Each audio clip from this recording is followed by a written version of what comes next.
আসসালামু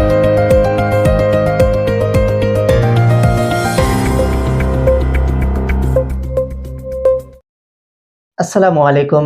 স্বাগত জানাচ্ছি সুরমা টিভি 24 এর নিয়মিত আয়োজন আজকের শীর্ষ সংবাদে। আমি হাবিবুর রহমান।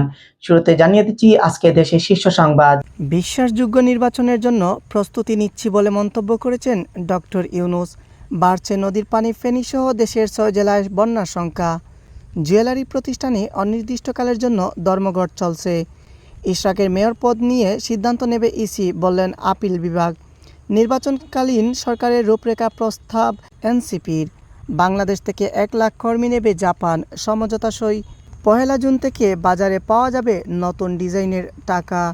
বামপন্থীতে সন্ত্রাসী স্লোগানে প্রতিবাদ ছাত্র শিবিরের। 68টি সরকারি কলেজের নাম পরিবর্তন। ক্ষমতাচ্যুত প্রধানমন্ত্রী শেখ হাসিনা ও তার পরিবারের সদস্যদের নামে নাম পরিবর্তন করা হয়েছে। 4 জুলাই যোদ্ধাকে বিএনপির আর্থিক সহায়তা। এনসিপি নেতা হান্নান মাসুদের ভুল স্বীকার।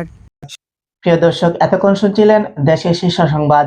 এবারে থাকছে আন্তর্জাতিক শীর্ষ সংবাদগুলো। ত্রাণের নামে ফিলিস্তিনিদের অপমান করছে মার্কিন এনজিও। অপারেশন সিন্দুর এখনও শেষ হয়নি বলে মন্তব্য করেছেন মোদি। কয়েকদিনের মধ্যে গাজায় যুদ্ধবিরতির আশা যুক্তরাষ্ট্রের।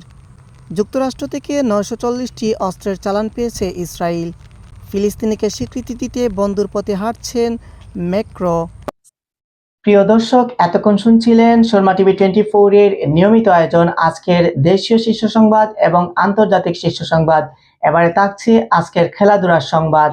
আগামী 10 জুন এএফসি এশিয়ান কাপের বাছাই পর্বে সিঙ্গাপুরের বিপক্ষে মাঠে নামার আগে একটি প্রস্তুতি ম্যাচ খেলবে বাংলাদেশ। পদত্যাগের কারণ খুঁজে পাচ্ছেন না বিসিবি সভাপতি ফারুক আহমেদ। চমক রেখে বাংলাদেশ সিঙ্গাপুর ম্যাচের দল ঘোষণা। দর্শক, এতক্ষণ শুনছিলেন সুরমা টিভি 24 এর নিয়মিত আয়োজন আজকের শীর্ষ সংবাদে ছিল আজকের দেশীয় শীর্ষ সংবাদ, আন্তর্জাতিক শীর্ষ সংবাদ এবং খেলাধুলা। এতক্ষণ উপস্থাপনা ছিলাম আমি হাবিবুর রহমান। সবাইকে সুরমা টিভি 24 এর পক্ষ থেকে আবারও ধন্যবাদ জানিয়ে বিদায় নিচ্ছি। আল্লাহ হাফেজ।